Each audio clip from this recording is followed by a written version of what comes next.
Hello and welcome. Today is Tuesday, April 21st, and it would be an A day if we were still in school. For today's video, I want to cover a topic that usually students come across quite frequently on assessments like the New York State Regents in 11th grade or the ELA tests that are taken in grades 3 through 8. And that's a constructed response, right? This is the type of task wherein you're given a question that you have to answer in a paragraph. Now, the method that I'm going to propose in this video is also the same structure I use when I teach students on how to write body paragraphs. So it's a pretty good method or structure to memorize to guide you through writing in general. And it's also useful because it's very scalable. And when I say scalable, I mean that you can expand it as needed or shrink it as needed, depending on what your assignment calls for. So to start right into it, our very first sentence is going to be your topic sentence. That's your controlling statement. It tells the reader and the writer what the whole paragraph is going to be about. Now, obviously, when talking about letting the reader know, that's important so that they know what's going to be covered, right? The central idea. But it's also very important for the writer. If you are someone who has found that when you write, you start going at it and you don't really know where you're going, so you just randomly write things, understanding your topic sentence is a good way to start to control that, right? Know why you're writing. Understand the purpose for the paragraph you're writing. And that's the point of the topic sentence, hence controlling statement, right? Now, a good strategy for creating a topic sentence is to echo back the question. Now, this is really necessary and useful with the constructed response type assignments, right? So you're given a question, you take part of that question and use it in your topic sentence. So let's make a hypothetical constructed response question. In the passage you have read, explain the reason why the character was angry. That's your hypothetical question. To echo it back, your topic sentence might be something like, one of the reasons the character was angry is because, right? So I've taken part of that question and I've used it now in my topic sentence. I've echoed it back. Now, you've probably heard that term in classes before, and it's because it's a very useful strategy. It's an easy way to approach a topic sentence. And please understand that just because it's easy doesn't mean that it's bad, right? Easy and valid go together in this. Echoing back is a very powerful tool. It keeps you focused as a writer, and it keeps the reader understanding where you're going with it. So echoing back the question is a very powerful tool. Now, if we're going with the essay writing, your topic sentences are going to be a little bit different. They're going to handle parts of your thesis statement or claim that you have set up in your introduction. We'll talk about that in another video. So after you have your topic sentence, the very next sentence you want to have is your first piece of supporting details, right? Now, for a supporting detail, you want to have direct text evidence, something that is pulled directly from whatever it is you're reading that the question or topic is being pulled from, all right? Now, we traditionally refer to these as quotes, and I'm hesitant to call it a quote because of something I have noticed that has happened. A lot of times I have seen personally that students, when they're told to use quotes, will actually scan through a document or a book looking for something that is actually using quotation marks, expecting or thinking that they need to find something in quotes in whatever it is they're reading to use. That is not the case. Anytime you take text or lines from something you are reading and use it in your writing, you are using a quote. That direct text evidence is a quote. It doesn't have to appear in quotes in the original document. You will put it in quotes in your writing, but that's it. So don't get confused with that. Don't think you have to scan through whatever it is you're reading looking for quotation marks. Direct text evidence literally means any words you pull from that original document you're referencing, right? So the next important thing to remember with supporting details is you can't just drop your quote in there, right? You can't have your topic sentence and then boom, have a quote. You need something that's referred to as an introductory phrase.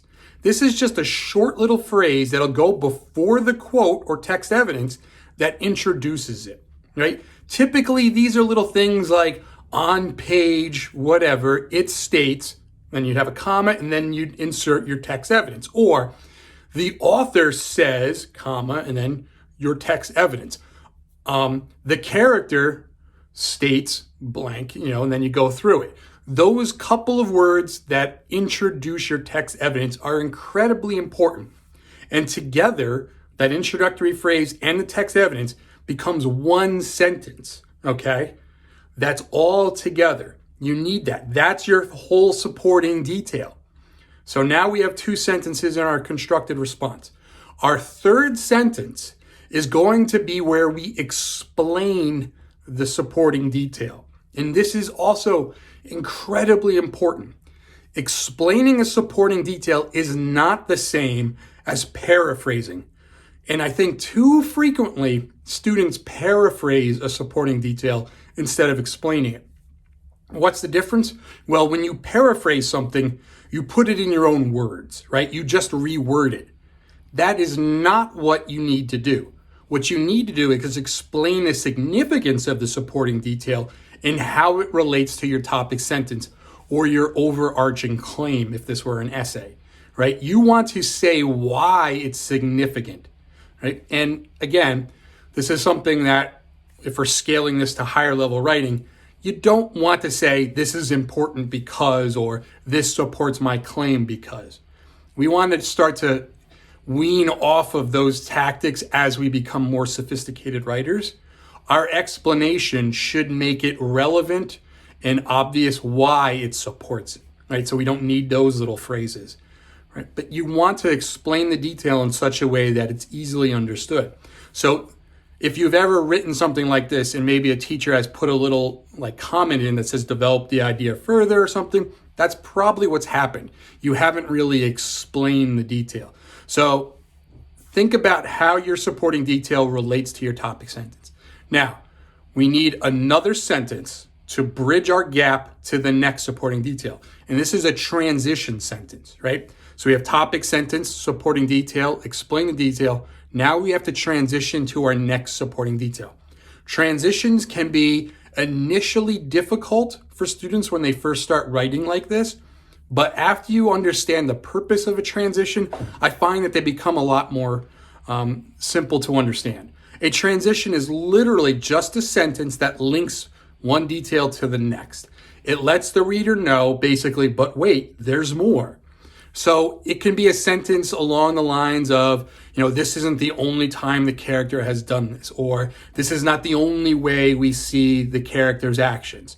It's a simple sentence that is linking details or transitioning from one detail to the next. Again, the concept, once you understand the purpose of a transition, is a little bit more difficult than the actual writing of transitions once you understand it. So you've got a transition. Now move on to your next supporting detail. And I want to make sure that this part is understood because it's incredibly important. Most constructed response activities have at a minimum a requirement of 2 supporting details, all right? So that's your minimum, 2 supporting details.